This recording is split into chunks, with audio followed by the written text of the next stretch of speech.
오늘 우리가 다룰 주제 사도신경 14번째 시간인데요. 예수님 재림에 대한 이야기입니다. 2000년 전에 육신을 입고 베들레헴에 나셨던 그분이 다시 오신다 하는 믿음이 재림이죠. 우리가 지금 이게 대강절 초를 이제 세워놓고 예수님 오시는 그 때를 기다리고 있습니다만 2000년 전에 오셨던 예수님 다시 오신다라고 하는 믿음이 우리 가운데 있습니다. 그런데 사람들은 이 재림이라고 하면 이 재림의 교리에 대해서 아주 극단적인 두 가지 태도가 나타나는 것 같아요. 다른 어떤 교리보다도 이 재림에 대한 교리가 두 가지 극단적인 입장으로 나뉘게 되는 것을 보게 되는데, 한 극단에는 어떤 게 있냐면 재림의 교리를 그저 신화나 전설처럼 취급하고 외면하는 경향이 있어요. 믿음이 좋다는 분들 가운데도 재림에 대해서는 신경 쓰려고 하지 않고 생각도 하지 않으려는 그런 분들이 계십니다.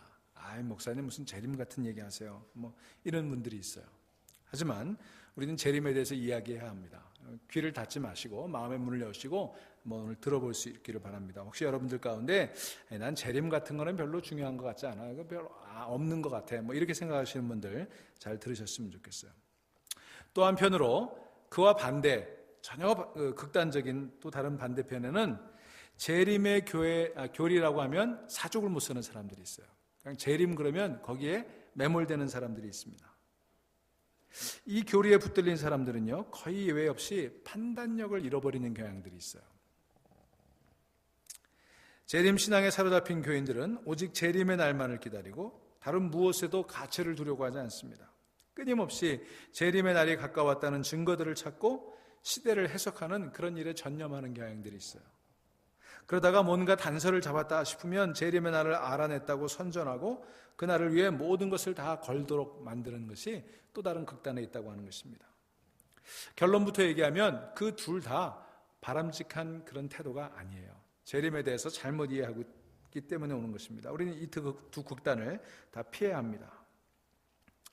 우리 예수님께서 다시 오신다고 하는 이 재림의 교리는요, 우리가 지금 계속 살펴보고 있는 성령으로 잉태돼서 처녀에게 나셨다는 교리나 운명하신 후에 죽은 자들 가운데 다시 내려가셨다는 교리나 죽은 자들로부터 부활하셨다는 교리, 그리고 하늘에 오르셔서 하나님 우편에 앉아 계시다는 교리, 이게 다 연속선상에 있어요. 그러니까 이 예수님의 재림의 교리도 이상한 걸로 보지 마시고 그 연속선상에서 이해할 수 있게 되기를 바랍니다. 이 교리 안에는요, 다 관통하는 맥이 있어요. 자, 그렇기 때문에 내 마음에 들지 않는다는 이유로 혹은 이해되지 않는다는 이유로 이 재림의 교리에 대해서 외면하지 마시기를 바랍니다. 반면에 재림신앙에 함몰되는 것도 우리가 피해야 될 태도예요. 가만히 보면 이 재림을 강조하고 재림에 기울어진 그런 목회자들과 교회들이 많이 있는데 조심하셔야 돼요. 제가 보니까 이 재림에 아주 경도된 교회와 목회자들은 참 위험하더라고요. 거의 예외 없이 위험해요. 지난 2000년 기독교 역사를 통해 드러난 사실이 있는데, 이 종말과 재림을 강조하는 설교자들은 대체로 두 가지 중에 하나입니다. 두 경우 중에 하나예요. 첫째는 불순한 동기를 가지고 교인들을 위협해서 자신의 목적을 이루려고 하는 사람들이 있어요. 심판에 대한 두려움을 강조해서 교인들의 판단력을 상실하게 만들어 놓고 재산을 바치게 하죠. 성적으로 유린하죠. 이런 일들이 참 많이 있어 왔어요. 여러분, 그런 설교자들은요, 자신이 설교하는 재림의 교리를 자신이 믿지 않습니다. 재림신앙을 그냥 이용하는 거죠. 그런 한 경향이 있는가 하면, 또 다른 하나는 설교자 자신이 또는 교인 자신이 심리적인 문제로 인해서 재림신앙에 푹 빠지는 경우들이 있어요. 대개 사교 집단에 빠지거나 재림신앙에 완전히 빠지지 않은 사람들에게서 보여지는 공통적인 점이 뭐냐면 치유되지 않은 심리적인 문제를 가지고 있다는 거예요. 그런 문제 때문에 그 재림 교리에 푹 빠지게 되는 거예요. 우리 여러분 이제 한동안 휴거라든지 이런 거 많이 여러분 경험을 하셨잖아요. 이게 사실은 참 문제가 뭐냐면 그 휴거, 재림, 종말 이런 것들이 한 번, 두 번, 세 번 아니라는 게 밝혀지면서 무슨 잘못된 경향이 나타나요. 그거라면 아예 이제 제껴놓고 싶은 그런 경향들이 나타나죠. 그런가 하면 그게 그렇게 여러 번 아닌 것이 밝혀졌음에도 불구하고 아직까지도 그것을 붙들고 있는 사람들이 있어요. 여러분, 이 종말론에 빠진 사람들 참 위험한데요. 이 종말론에 빠진 교회에 미쳐서 집안일을 등진 아내로 인해 고통을 받고 있던 어떤 남편이 글을 썼어요. 그 자기가 받은 고통, 아내가 종말론에 빠지고 휴거론에 빠져가지고 완전히 가정도 팽개치고 그렇게 되니까 너무 힘들어서 그것에 관해서 글을 썼는데 그 글 제목이 참 흥미롭습니다. 당신이 천국에 집착하자 나에게는 지옥이 다가왔다. 이해가 되시죠? 당신이 천국에 집착하자 나에게는 지옥이 다가왔다. 참 가슴 아픈 제목이에요. 그 남편에 의하면 그 아내에게는 중독의 경향이 있었다는 거예요. 뭔가에 푹 빠지는 그런 경향이 있었다는 거예요. 그 종말 신앙에 빠지기 전에는 이 증권, 주식, 이 펀드에 빠져가지고요 큰 빚을 졌다는 거예요. 거기에서 겨우 헤어나오는가 싶더니 또 종말 신앙에 빠지더라는 것입니다. 그러니까 심리적으로 무언가에 자기를 푹 빠뜨리지 않으면 안 되는 그런 심리적인 문제를 가지고 있는 사람들이 이런 종말 신앙에 빠지기 쉽다는 거예요. 자, 그렇다면 재림과 종말에 대해서 너무 무관심하고 그것을 배척하는 것도 잘못된 것이고, 또 거기에 푹 빠져가지고 이성을 잃어버리고 평상심을 잃어버리는 것도 문제라면 균형 잡힌 재림에 대한 믿음은 어떤 걸까? 우리가 오늘 그거를 좀 살펴보려고 하는 거예요. 자, 우리가 우선 재림의 교리를 생각할 때 부활과 승천에 대해서 배웠던 것을 다시 한번 기억해 볼 필요가 있어요. 여러분, 제가 지난 한 3주에 걸쳐서 계속 강조했던 게 뭐냐면 예수님의 부활과 승천을 믿는다는 것은 뭘 믿는다는 거였어요? 물질 세계가 전부가 아닌 것을 믿는다는 거라고 그랬죠. 물질 세계를 넘어서는 더 광대하고 신비롭고 영원한 세계가 있다는 것을 믿지 못하면 부활도 승천도 제대로 믿을 수가 없는 거예요. 그것을 예수님은 하나님 나라 그렇게 불렀어요. 하나님 나라는 뭐예요? 물질 세계를 넘어서는 더 광활하고 신비롭고 영원한 세계, 그게 하나님 나라예요. 예수님께서 부활하셨다는 사실, 승천하셨다는 사실, 그리고 하나님 우편에 앉아 계시다는 사실, 이게 다 뭐예요? 우리가 사는 이 3차원의 세계에서 하나님의 차원으로 옮겨졌다는 것을 의미한다고 그랬죠. 육신을 입고 활동하실 때와는 전혀 다른 방식으로 예수님이 존재하고 또 활동하신다는 그런 뜻입니다. 그것을 비유로 영이라고 그래요. 영.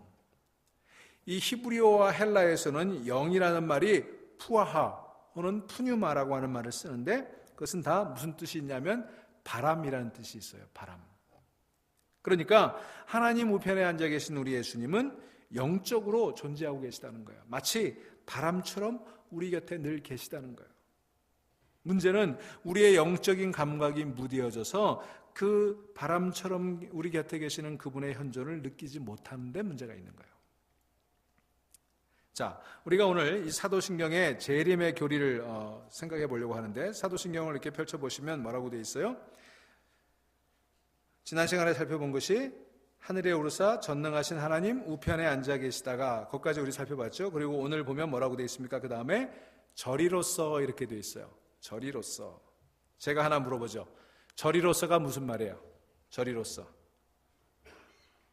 저리로서가 무슨 말인지 아시는 분? 여러분, 매번 사도신경을 고백할 때 저리로서 하는데 저리로서가 무슨 뜻이에요? 왜 다 고개를 숙이세요? 저리로서가 무슨 뜻이에요? 예?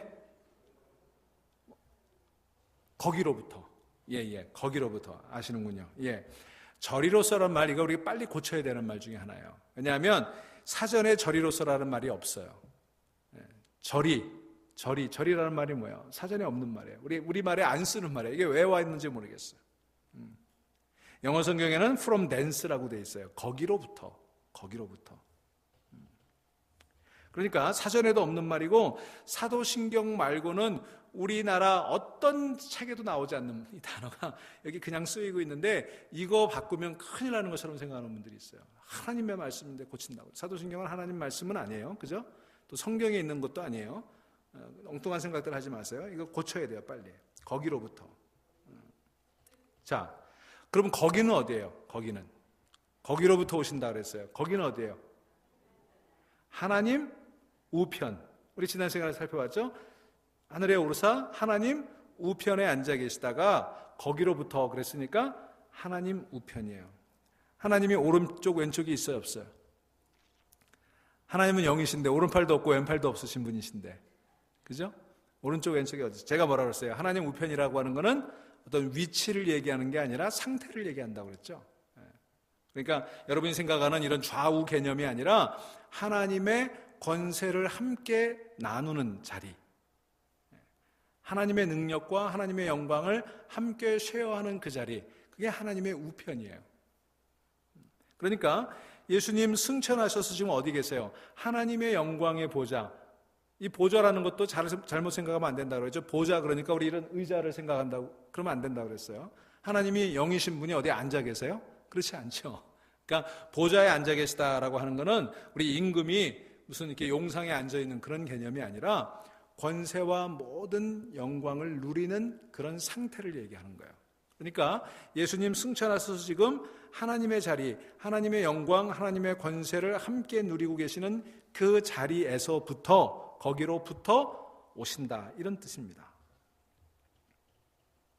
그러니까 승천하신 주님은 성부 하나님과 긴밀한 관계에서 온 우주를 다스리고 계시고 거기로부터 다시 오신다, 그런 표현이에요. 이거는 비유라고 했어요. 비유. 그러니까 예수님께서 재림하신다는 말은 다른 어떤 장소에서 이 장소로, 그러니까 이 지구상에 계시다가 저기 천국 어디, 저 우주 어디로 이사 가셨다가 다시 오시는 그런 게 아니에요. 그런 뜻이 아니라 인간의 차원에 계시다가 하나님의 차원으로 옮겨가셨던 그분이 다시금 우리가 사는 차원으로 당신을 드러내신다, 그런 뜻이에요. 당신을 드러내신다. 우리가 지난주에 예수님의 승천 장면을 읽었죠? 부활하신 주님께서 들려 올라가시고 구름에 가려 더 이상 보이지 않자 제자들이 망연히 하늘을 쳐다보는 그런 장면을 우리가 읽었어요. 그러자 흰옷 입은 두 사람이 그들 곁에 서서 이렇게 말했죠. 사도행전 1장 11절에 갈릴리 사람들아 어찌하여 하늘을 쳐다보면서 서 있느냐, 너희를 떠나서 하늘로 올라가신 이 예수는 하늘로 올라가시는 것을 너희가 본 그대로 오실 것이다. 이 표현이 오해를 사는 건데, 이 말씀에 근거해서 우리는 승천이 마치 선녀가 이렇게 구름을 타고 또는 두레박을 타고 이렇게 하늘로 올라가는 것 같은 그런 공간 이동을 자꾸 생각해요. 그런 거 아니라고 그랬어요. 공간 이동이 아니에요. 또 재림은 그 선녀가 다시 강림하듯이, 목욕하러 내려오듯이 그렇게 지상 공간으로 옮겨오는 것이다, 이렇게 해석하는 데서 오해가 생기는 거예요. 누가가 사도행전에서 이 부분을 기록하고 있는 것은요, 그가 경험한 것을 비유로 표현하고 있는 거예요. 실제로 어떤 일이 일어났는지 알지도 못하고 우리 언어로는 표현할 수가 없어요. 다만 우리가 짐작할 수 있고 우리가 확신할 수 있는 것 하나는, 승천은 하나님의 차원으로 옮겨간 사건이라는 것입니다. 하나님의 차원으로 옮겨간 사건. 그렇다면 재림은 하나님의 사건으로 옮겨가서 영이 되신 주님께서 다시 우리의 차원으로 당신을 환히 드러내시는 사건이어야 한다는 것입니다. 여러분, 우리가 하나님과 관련해서 사용하는 언어들을 가만히 살펴보면 참 어폐가 있는 것들이 많아요. 예를 들면 우리 기도할 때 이런 표현 많이 쓰죠. 하나님 저를 붙들어 주시옵소서. 우리 그럼 많이 쓰죠. 근데 이것도 실상은요, 그 좋은 표현은 아니에요. 왜냐하면 하나님께서는 우리를 늘 붙들고 계세요. 내가 붙들어 달라고 그러면 붙들어 주시고 놔달라고 그러면 놔주시는 분이 아니에요. 하나님 늘 우리를 붙들고 계세요. 근데 우리가 하나님 나를 붙들어 주십시오라고 기도하는 이유는 뭐예요? 그거는 내가 하나님께 더 붙어 있겠다라고 하는 내 결단이에요. 그 마음의 표현이 하나님 나를 붙들어 주시옵소서, 이렇게 기도하는 거죠. 또 찬송할 때 성령이 오시옵소서, 우리 표현 많이 하죠. 이것은 지금 성령이 오시옵소서 그러면 뒤집어 보면 뭐예요? 성령이 우리 안에 지금 계세요, 안 계세요? 안 계시다는 표현이죠. 하지만 성령은 늘 우리 안에 계세요. 늘 우리 안에 계세요. 그러니까 없는 성령이 오라 이렇게 문 열고 초청하는 게 아니라 성령은 늘 우리 안에 계시지만 우리가 이렇게 노래하는 것은 성령의 임재를 내가 더 간절하게 느껴보겠다는 그런 표현인 거죠. 자, 우리가 부활하신 주님께 기도하면서 마라나타, 여러분 마라나타라는 표현 아시죠? 주 예수여 오시옵소서라고 그렇게 말합니다. 이 말도요, 딱히 옳은 말은 아닌 것 같아요. 왜냐하면 부활하신 주님은 지금 우리와 함께 계시기 때문이에요. 그러므로 우리가 주님 오시옵소서 마라나타라고 기도하는 기도는 우리 중에 영으로 함께 하시는 주님께서 당신을 더 환히 우리에게 드러내 보이시기를, 우리가 눈으로 볼 수 있고 우리가 마음으로 느낄 수 있고 영어로 느낄 수 있도록 그렇게 기도하는 그 마음의 표현인 거죠. 자, 그러니까 우리가 고쳐야 될 생각 중에 하나가 뭐냐면, 예수님은 우리 곁을 떠나서 저 어디로 가 계시다라고 생각하면 안 돼요. 우리 안에 계세요. 성령님께서는 우리를 떠나가 계신 게 아니라 늘 우리 안에 계세요. 자, 지금 우리에게는 부활하신 주님의 현존이 마치 공기처럼 알 듯 말 듯, 잡힐 듯 말 듯, 보일 듯 말 듯, 들릴 듯 말 듯 하죠. 여러분, 공기를 우리가 볼 수가 없잖아요. 제대로 만지려 볼 수도 없잖아요. 그러니까 우리 부활하신 주님의 현존이 영이시기 때문에 마치 공기의 존재와 같아요. 하나님 나라가 우리 중에 있지만 마음의 눈을 뜨지 않으면 보이지 않는 거예요. 그렇기 때문에 부정하자면 부정할 수 있고 거부하자면 거부할 수도 있는 거예요. 보이지 않으니까, 만져지지 않으니까. 자, 그래서 예수님께서 다시 오신다는 말은 이러한 은밀한 하나님의 통치가 환히 드러나는 것을 의미하는 것입니다. 하나님의 통치가 드러나는 것을 의미해요. 자, 이걸 전제로 우리가 재림의 교리에 대해 생각해 봐야 돼요. 이 재림의 교리에 빠진 사람들은요, 재림의 시나리오를 만드는 일을 참 좋아합니다. 예수님 다시 오실 때 어떤 모습으로 어떻게 오신다, 이걸 만들죠. 여러분, 인터넷에 들어가서 재림의 시나리오 혹은 종말의 시나리오 검색해 보세요. 쫙 수도 없이 많이 나와요. 그런데 그것들을 다 보면요, 다 제각각이에요. 다 제각각이에요. 하나도 일치하는 게 없어요. 그리고 다들 자기 주장이 옳다고 그래요. 자, 그 재림의 시나리오 가운데 가장 우리에게 많이 접해진 게 뭐냐면 휴거라는 거예요. 랩처. 여러분, 휴거는 많이 들어보셨죠? 이장님, 다미선교회 휴거 엄청나게 많이 들어보셨을 거예요. 이 휴거는 기독교인이 아닌 사람들조차도 다 알 정도예요. 휴거란 뭐냐면 예수님께서 재림하시기 전에 믿는 사람들이, 하나님이 택하신 백성들이 먼저 공중에 들려 올라가고, 그리고 지상에 남겨진 사람들은 무서운 심판을 받게 될 것이다 라고 하는 이론이에요. 저는 참 걱정이에요. 나같이 무거운 사람은 어떻게 들려 올라갈지 모르겠어요. 이 교리는 데살로니가전서 4장 17절에 기초하고 있는데, 데살로니가 4장 17절을 제가 얼른 읽어드리면 이렇게 되어 있어요. 그 후에 우리 살아남은 자들도 그들과 함께 구름 속으로 끌어올려 공중에서 주를 영접하게 하시리니, 이 표현, 끌려 올려져서 공중에서 주님을 영접한다는 이 표현을 가지고 휴거라는 게 만들어진 거예요. 그래서 성경의 여러 곳에서 이와 비슷한 내용들, 예언들을 끄집어 가지고 만든 게 휴거라는 교리예요. 이 영어권에서는 1970년에 홀 린드세이라고 하는 사람이 쓴 Late Great Planet Earth라고 하는 책에서 이게 처음으로 이제 유명해지기 시작했어요. 이게 기독교 역사상 최고의 베스트셀러 중에 하나가 된 책이에요. 최근에는 팀 라헤이라와 제리 젠킨슨이라는 사람이 쓴 Left Behind라고 하는 어린이 소설이 또 유명해졌죠. 거기서 또 휴거를 얘기해요. 그래서 이게 굉장히 광범위한 것이 됐고, 한국에서도 어네스트 앵글이라고 하는 사람이 쓴 휴거라고 하는 소설이 꽤 인기를 끌었어요. 자, 이런 그 책들, 또 이런 유행 때문에 많은 기독교인들이 휴거가 마치 기독교의 교리인 것처럼, 성경적인 진리인 것처럼 받아들이고 있습니다만, 하지만 휴거라는 말은 성경 어디에도 나오지 않고요, 기독교 역사에도 1830년 이전에는 휴거라는 말은 나오지도 않았어요. 듣도 보도 못한 단어예요. 지금까지 남겨진 자료를 조사해보면 1830년에 스코틀랜드에 사는 마거렛 맥도날드라고 하는 여인이 처음으로 휴거라는 말을 사용하기 시작하면서 이게 점점 퍼지기 시작했다고 해요. 그 후에 이 믿음이 야금야금 퍼져나가서 지금 아주 좀 전에 얘기했던 것처럼 안 믿는 사람들까지도 휴거는 다 알 정도인데, 특별히 1903년에 이 휴거라는 내용을 해설한 성경책이 발간이 됐어요. 그게 이제 성경에 있는 종말 또는 재림 이런 관련들을 다 이렇게 묶어가지고 스콜피드 성경이라고 하는 것이 출판이 됐는데, 그 주석 성경에서 이 휴거라고 하는 믿음을 널리 퍼뜨린 거예요. 근데 여러분, 분명히 오늘 제가 말씀드린 건 휴거에 대한 믿음은 기독교의 정통 교리가 아니라는 겁니다. 우연히 생겨서 걷잡을 수 없이 퍼져버린 사이비 신앙이에요. 여러분 여기 절대 빠지시면 안 돼요. 신뢰할 만한 성서학자들의 대부분은 이 휴거에 대한 대중적인 믿음이 비성서적이라고 단정 짓고 있어요. 또 한 가지 이 종말 시나리오와 관련해서 많은 사람들이 자주 논쟁을 하는 게 천년왕국에 관한 이야기예요. 왜냐하면 재림하시는 그리스도께서 성도들과 1000년 동안 다스릴 것이다 라고 하는 예언이 요한계시록 20장 1절부터 10절에 나오게 되는데, 이것에 대해서 또 천년왕국에 대한 여러 가지 이론들이 많이 있어요. 복잡하니까 다 설명할 수도 없고 저도 잘 모르겠어요.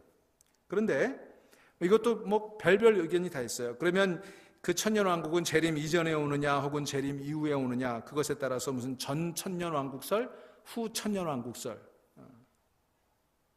또 이 예언을 문자적으로 받아들여서는 안 된다 그래서 무천년설, 여러 가지 설들이 있어요. 제가 보기에는 이 논쟁은요, 예수님 오시기 전까지는 해결이 안 될 것 같아요. 예수님 오셔야 분명하게 해결이 될 것 같습니다. 그 외에도 종말 혹은 재림에 관계된 많은 주제들이 있어요. 요한계시록에 나오는 666 같은 것들이 그렇죠. 또 아마겟돈 전쟁, 또는 적그리스도가 누구냐, 이런 것들 굉장히 우리를 좀 골치 아프게 만들고 또 호기심은 생기는데 어지럽게 만드는 그런 것들이 많이 있어요. 한이 없는데, 이런 문제들에 대해서 얘기하는 사람들 얘기를 들어보면 뭐가 뭔지를 잘 모르겠어요. 저마다 다 각각이에요. 요즘은 또 뭐가 유행해요? 베리칩? 베리칩 들어보셨어요? 베리칩? 이 개인의 신상에 대한 모든 정보가 조그마한 칩 속에 이렇게 해서 우리 몸 속에 들어가지면 그것이 이제 인간을 통제하는 적그리스도의 어떤 그런 통제 수단이다. 이렇게 해가지고 굉장히 염려하는 그런 것들 많이 있고, 그런데 그것도 사실은 다 근거가 없는 것들이에요. 우리 교인 가운데도 한번 저한테 진지하게 그것을 질문하시길래 제가 그것에 대해서 잘 정리된 어떤 신학 박사님의 논문을 제가 이렇게 카피해서 이메일로 보내드린 적이 있었는데, 아무튼 여러 가지 주장들이 있지만 우리가 여기서 3가지만 이 논쟁에 대해서 기억을 해야 돼요. 첫째는 앞에서도 언급했던 것처럼 재림과 종말에 관한 성경의 말씀들은 다 비유라고 하는 사실을 우리가 알고 있어야 돼요. 비유예요, 비유. 예수님 부활 이후의 모든 말씀은 우리의 경험과 이해를 뛰어넘는 차원의 이야기죠. 그러니까 우리가 경험해보지 못하고 우리가 눈으로 확인해볼 수 없는 어떤 영적 세계의 이야기이기 때문에 우리가 말로 표현하는 데는 한계가 있어요. 그래서 말로 표현하는 데 한계가 있으니까 뭘 사용하는 거예요? 비유를 사용하는 거죠. 부활이니 승천이 재림이니 이게 다 비유예요, 비유. 그러니까 말로 표현할 수 없는 것을 우리 인간의 말의 한계 속에 담아놓은 것입니다. 여러분, 재림 때 그리고 종말의 때에 일어날 일들은 지금 우리로서는 상상을 할 수가 없어요. 여러분 100번 상상해봐야 그건 다 소용이 없어요. 완전히 이해할 수가 없는 일들입니다. 마치 애벌레가 나비의 세계를 상상할 수 없는 것과 같은 이치예요. 그렇기 때문에 비유와 상징을 사용해서 묘사하는 것인데, 그 재림과 종말에 대한 예언을 읽으면서 그 모든 것이 비유이고 상징이라는 것을 우리가 염두에 두지 않으면 성경을 잘못 해석할 그런 가능성이 많다는 거예요. 그런데 현실은 그렇지 않다는 게 문제예요. 많은 사람들이 비유와 상징을 사실 언어로 받아들이고 그것을 시대의 어떤 사건이나 인물과 연결시키려고 합니다. 제가 좀 전에 666이 바코드라는 주장을 말씀드렸는데, 그런 주장도 그렇고, 좀 전에 얘기했던 베리칩도 그렇고, 이라크 전쟁이 일어났을 때는 그게 아마겟돈 전쟁이다, 이렇게 얘기들 했죠. 한때는 러시아의 소련의 스탈린이 적그리스도다, 지목된 적도 있어요. 다 물론 적그리스도의 모습을 가지고 있죠. 그러나 그 자체가 적그리스도는 아니었어요. 근데 이런 얘기만 하면 솔깃하는 사람이 있어요. 이런 얘기만 하면 굉장히 좋아하는 분들이 있어요. 또 미국에 무슨 프리메이슨 이런 얘기하면 또 폭 빠지는 사람도 있고요. 그리고 그런 얘기를 잘 이렇게 얘기하면 성경을 잘 꿰는다고 또 이렇게 생각하세요. 여러분, 착각이에요. 성경에 나오는 이런 재림, 부활, 승천 이런 용어들은요, 다 상징과 비유라고 하는 사실을 늘 기억하고 있어야 돼요. 두 번째, 성경에 기록된 종말과 재림에 관한 예언들은 여러 사람에 의해서 여러 시대에 이루어진 것이라는 사실을 기억해야 돼요. 종말이라는 시나리오를 쓰는 사람들은 마치 이 성경 전체를 한 사람이 쓴 것처럼 이쪽 저쪽에서 끌어다가 마구잡이로 짜깁기를 해요. 근데 여러분, 물론 성경의 실제적인 저자는 누구예요? 성령님의 감동이죠. 그러니까 성령님의 감동, 성령 한 분님이 쓰신 게 분명해요. 하지만 성령께서는 여러 시대의 여러 사람을 통해서 종말과 재림의 실상을 각각 보게 하셨어요. 그러니까 이런 시대적인 특성, 또 그것을 쓴 사람들의 특성을 이해하지 않고 그것을 그냥 하나로 이해하면 오해가 생긴다는 거예요.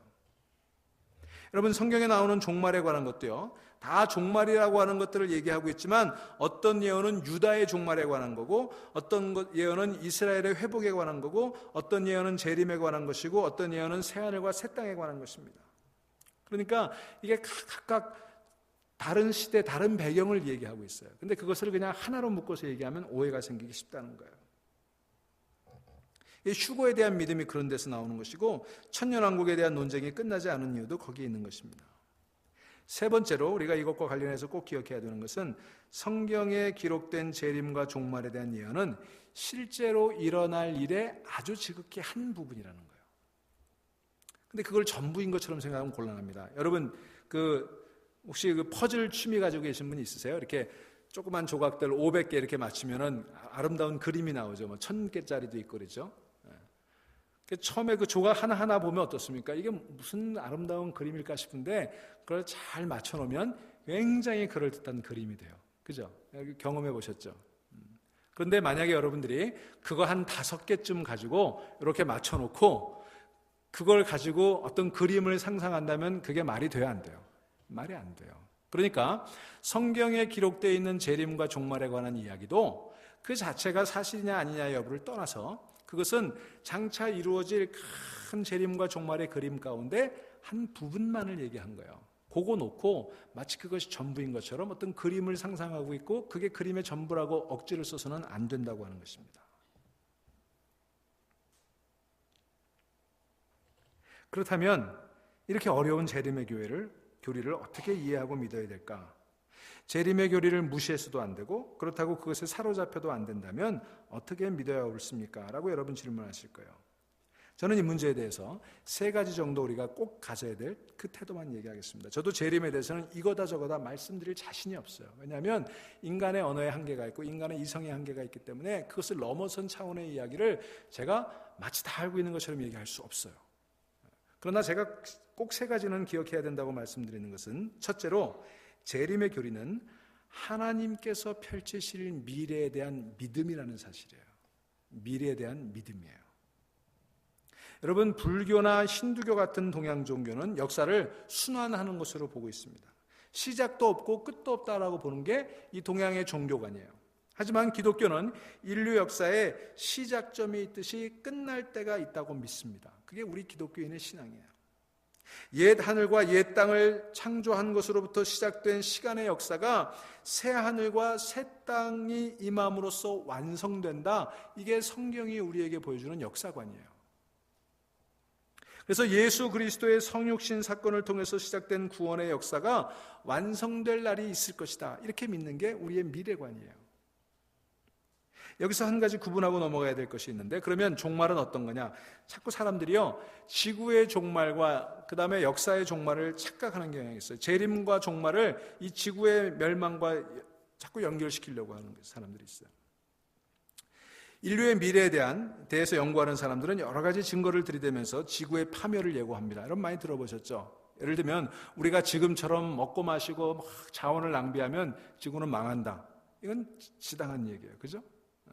또 지금처럼 이 나라들이 서로 군비 경쟁을 하고 핵무기 경쟁을 하면 이미 지금 인류가 가지고 있는 핵무기만으로도 지구는 수십 번 박살나고도 남음이 있다는 그런 사실도 분명하죠. 지금처럼 인구가 계속 증가하면 지구는 더 이상 사람이 살 수 없는 그런 종말을 초래하게 될 것이다. 지금처럼 이렇게 환경 문제 해결하지 않으면 온난화 현상 때문에 남극과 북극의 얼음이 녹고 그러면 우리가 사는 지구가 이 온난화 때문에 종말이 올 것이다. 여러분 이건 다 우리가 과학적으로 이미 예견된 일들이에요.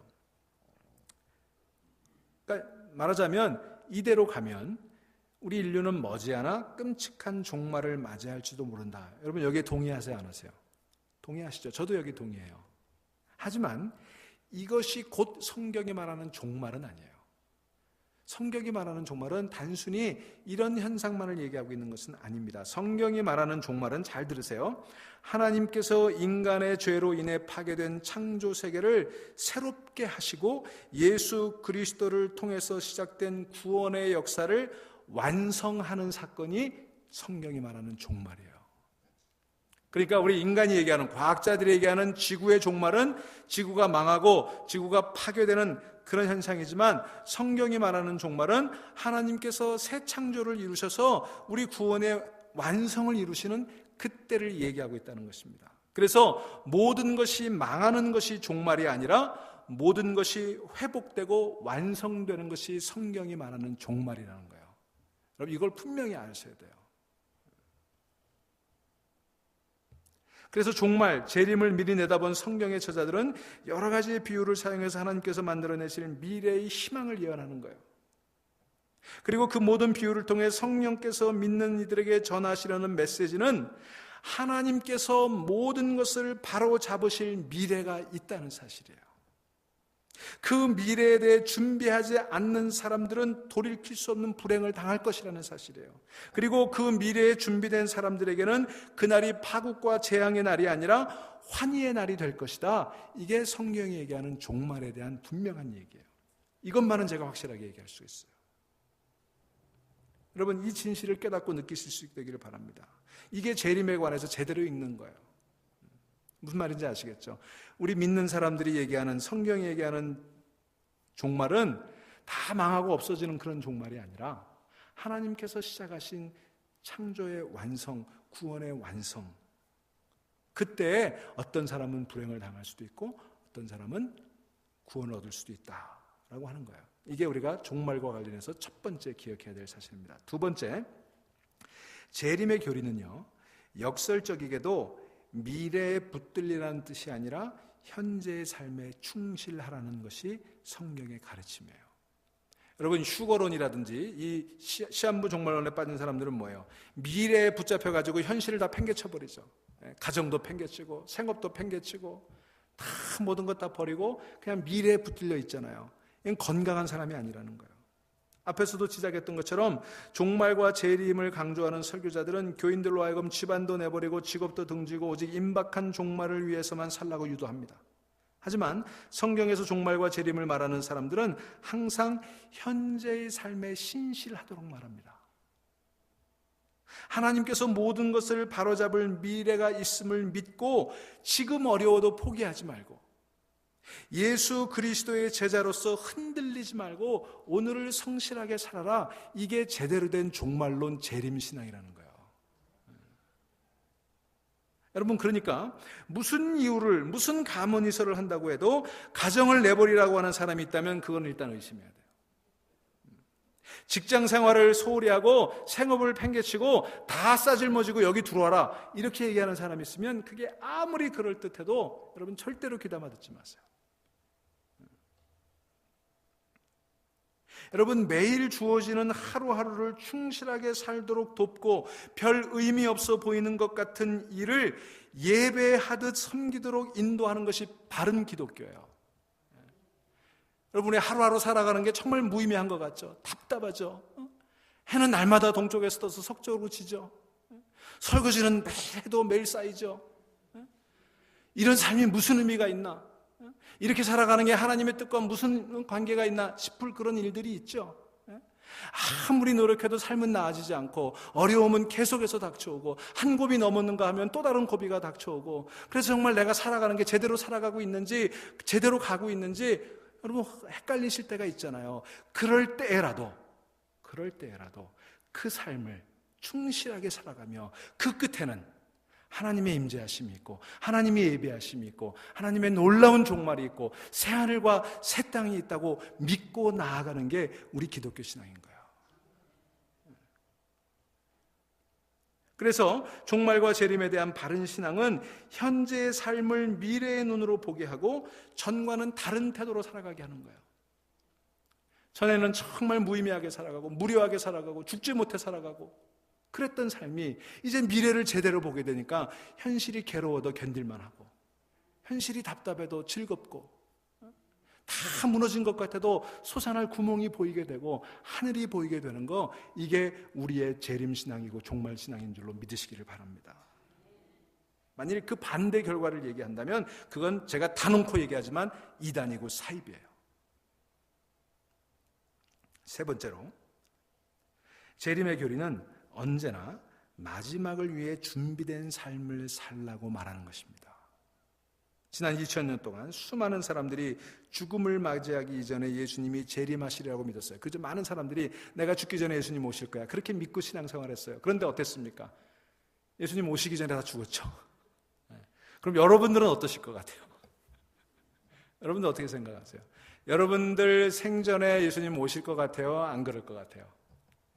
잘 모르죠. 잘 모르죠. 하지만 확률적으로 볼 때 저와 여러분은 재림보다 죽음을 더 먼저 맞이할 가능성이 많은 것 같아요.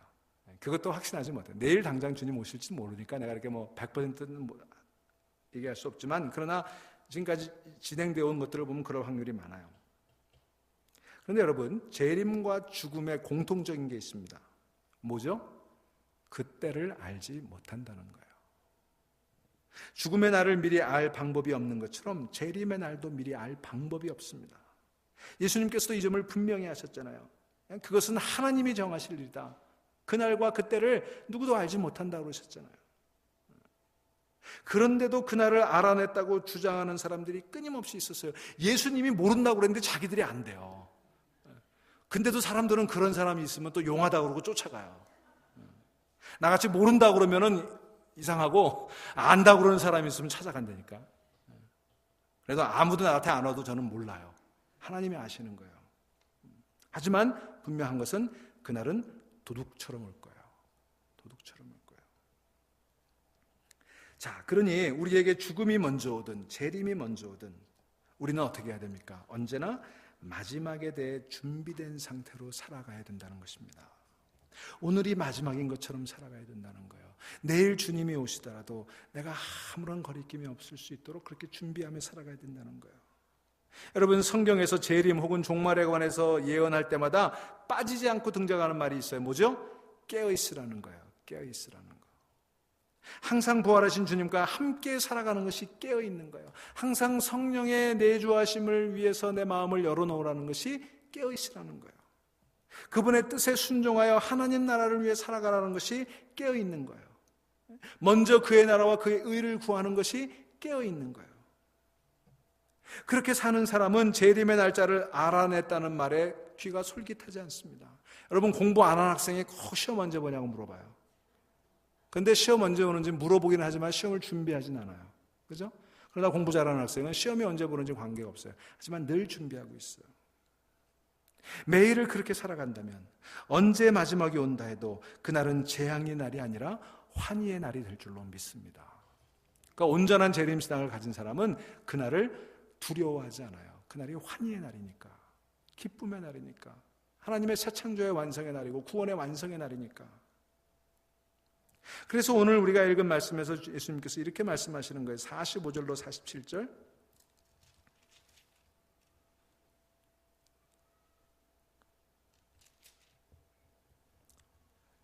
충성되고 지혜 있는 종이 되어 주인에게 그 집 사람들을 맡아 때를 따라 양식을 나눠줄 자가 누구냐? 주인이 올 때 그 종이 어떻게 하는 것을 보면 그 종이 복이 있으리로다.